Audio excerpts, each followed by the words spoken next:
We got a top 10 matchup happening in Auburn. The Auburn Tigers versus the Tennessee Vols.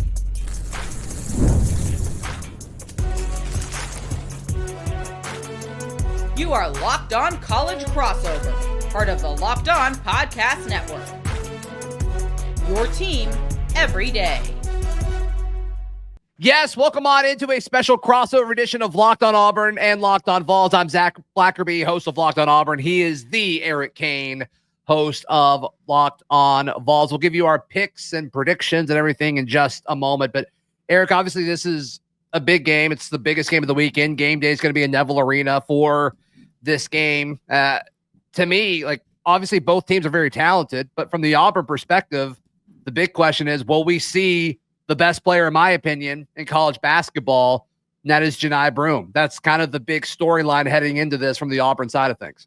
Yeah, I mean, that is the biggest storyline. I mean, he's not only an SEC Player of the Year candidate, he's a National Player of the Year candidate. He's a veteran. He's been there, done that. I mean, you look at his, what he's done already this year, and I know he's missed the last two games, 17 points, 10 rebounds, 43 block shots already.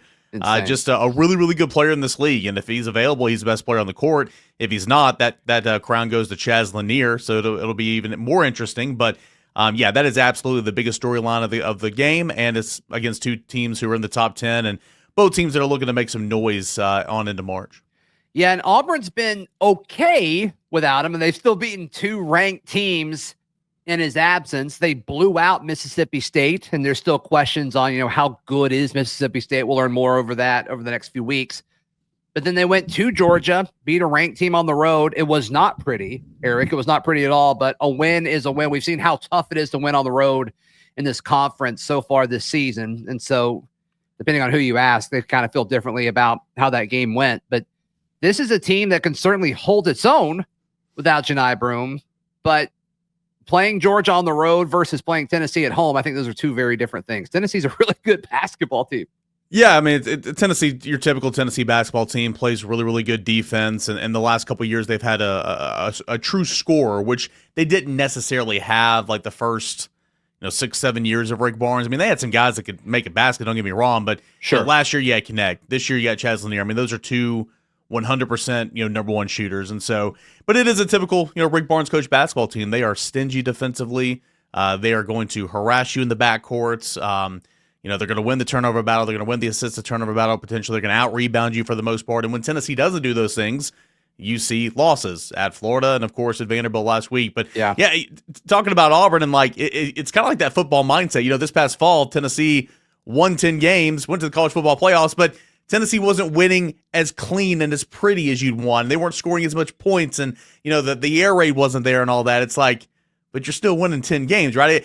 In basketball, right, just get a win, especially when your best player's off the court. Yeah. Just win. Who cares? Just win and move on. Yeah. You mentioned the rebounding aspect of this, and obviously Janai Broom impacts the game in a bunch of different ways, but Auburn obviously not as good of a rebounding team when the best center in college basketball isn't available. To me, I think that's going to be the mismatch if he doesn't play, or maybe if he does play and he's not 100%, or it takes him a little bit of time to kind of reacclimate to the speed of the game. That, to me, I think is the biggest concern from the Auburn side of things, is if Tennessee comes in and dominates the boards. I think that's how Tennessee pulls this quote-unquote upset. Yeah, and Tennessee's going to do that. Igor Milichuk is a guy that rebounds the basketball very well and has all season long. But your big man, Felix Okpara, transfer portal addition from Ohio State, he's been really good on defensive end. Not as good as Broom, of course, at blocking shots, but he is a rim protector. His offense is starting to come around a little bit, but to be as big as he is and to be the 4 seed is down low, he's not the best rebounder. Now, last game against Mississippi State, he had 13 rebounds, looked really, really good. So that's going to need to continue to carry over, for Tennessee to, quote unquote, win this rebounding battle and really kind of bully the boards there. But Milichuk's been there all season long. Okpara's got to come along. And then you get a healthy, Zakai Ziegler's a great rebounding, guard and, getting those loose balls and all that. But yeah, I think that's one of the areas Tennessee has got to win if you're going to pull off this upset. It's so hard to win on the road in the SEC. Auburn is, the best team in the country right now. With or without the best player, it's still going to be a raucous environment. You got to win those battles to kind of have a chance late in the game, or to try to be victorious and then pulling off this upset. I think FanDuel got him at the time of this recording. Tennessee, a 6.5-point dog. Yeah. How do you feel about these two styles of play colliding?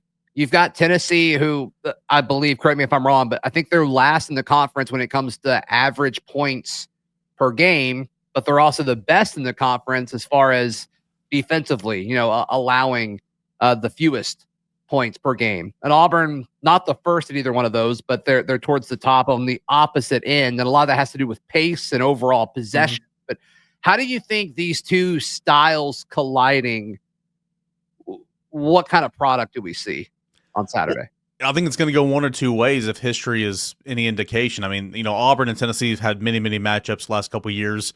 Sure. A couple come to mind in the SEC tournament, and it's Auburn just is too much to handle, the pace, the tempo, and just kind of runs up the score in a quick manner, or it's Tennessee kind of uglies the game up a little bit. So I think It truly goes one of two ways. I heard some stat, and I don't have it off the top of my head, so please excuse me, but it's like points per possession per game or whatever, and like Tennessee ranks towards the end of last in the SEC, 300 and something in the country.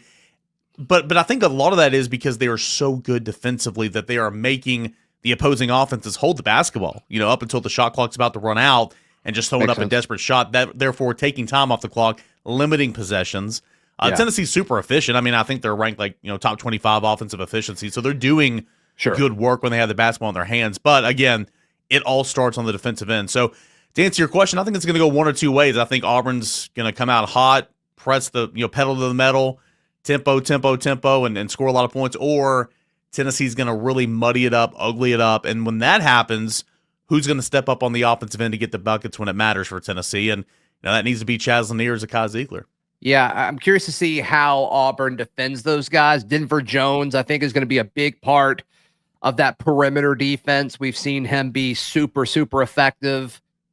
Tahaad Pettiford, one of the exciting freshmen in this sport, kind of known more for what he's done offensively.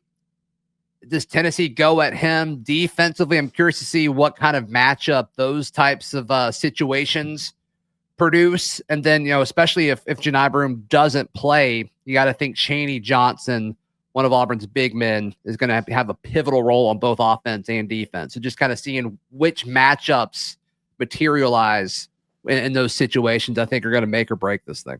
Yeah, one thing about Rick Barnes coach basketball teams, and I mean, of course, this is basketball. You can say a lot for teams around the country. Sure. Very versatile on the defensive end. Tennessee will go small ball a lot of the times with Igor Milichik's playing the 5. He's a 4, but, playing the 5. They'll slide Jemai Mashak, who is not an offensive threat whatsoever, but, much like, at points in times, Josiah Jordan-James here at Tennessee, just so versatile defensively and just such a pest defensively. He can slide down to the 4, and then, Jordan Gandy coming off the bench. He's a real scorer, a guy that can add a lot of pop to the game when he comes off the bench. But when he's in there, he's playing the 2, was a guy Ziegler at the 1. And then if it's Lanier playing the 3 or whoever it is, Tennessee's got a good job defensively because of that versatility to match up and everything. You just can't let the game get away from you if Felix Agpara, the 5, is off the floor for an extended period of time. And, Tennessee's gotten into foul trouble. Tennessee was in big-time foul trouble at Vanderbilt. Tennessee was in big-time foul trouble in a couple of recent games where they've had to play a lot more of that small ball. And especially if Broome is playing, you can't afford to live in that, in my opinion. But nonetheless, that is an option. So I think there'll be a number of different matchups in this game, but I think it all stems from defensive versatility and what Barnes is comfortable with some of his guys out there. Yeah. Who wins this game? We tell you our predictions next, right here on this crossover edition of Locked on Auburn and Locked on Vols. Today's show brought to you by our friends at GameTime. Eric, can you imagine buying tickets anywhere other than with our friends at GameTime? I can't do it. No. If you're going elsewhere, it's going to be a more difficult process. No thanks. You're going to spend more money. No thanks. To me, GameTime, it doesn't get any simpler than that. GameTime has a ton of features. Which one is your favorite? I like the views of your seats before you buy them. So, you truly know exactly what you're paying for. It's not just, oh, well, that looks good. But then you get there and you're so let down, or, you're ordering food on, Uber Eats or something. It's like, oh, that looks so great. But then you get there and you don't know what it is. Now, you know exactly what you're paying for because they're going to show you before you pay, and no surprise fees at checkout. I love that. Yeah, take the guesswork out of buying tickets with GameTime. Download the GameTime app, create an account, use code LOCKEDONCollege for $20 off your first purchase. Terms apply. Again, create an account, and redeem code LOCKEDONCollege for $20 off. Download GameTime today. What time is it? It's game time. Thank you so much for making Locked On Auburn and Locked On Vols your first listen every single day. Eric, I'm trying not to be an Auburn homer when we talk about our predictions for this game, but until Auburn gives me a reason to not pick them, especially at home, I'm going to take the Tigers here. I think everything about this points in Auburn's direction, except for the availability concerns or questions about Janai Broom. I think everything else points Auburn's way. They're red hot. It seems like even when they totally seem like they're going to fall apart, they still find ways to win. Neville Arena has become one of the toughest places for visiting teams to come in and steal a win from Auburn in the entire country. Game day is going to be here. And then also, just from the Auburn point of view, this week is Auburn football's junior day, and they're kind of building a big chunk of this weekend's visits around recruits being at the game. So they're going to put extra energy into all of that. I just think this seems like it's geared for Auburn to have a really cool night on campus. And I think all of that from an atmospheric standpoint, I think that's going to impact this this basketball game. No, I completely agree. And it's not just you, it's Ken Palm. Ken Palm gives the final score prediction 76-68 in favor of Auburn. Tennessee only a 23% chance of victory. ESPN matchup predictor, 74% chance of victory for Auburn. So you're looking at the pocket protectors and glasses, and they're telling us the same thing, right? And you joke with me a lot. It's like, you said on certain shows we've done together, like, do you ever pick Tennessee? It's like I do. I pick Tennessee a lot. I mean, I picked Tennessee to win at Ohio State in the playoffs. That didn't work out well.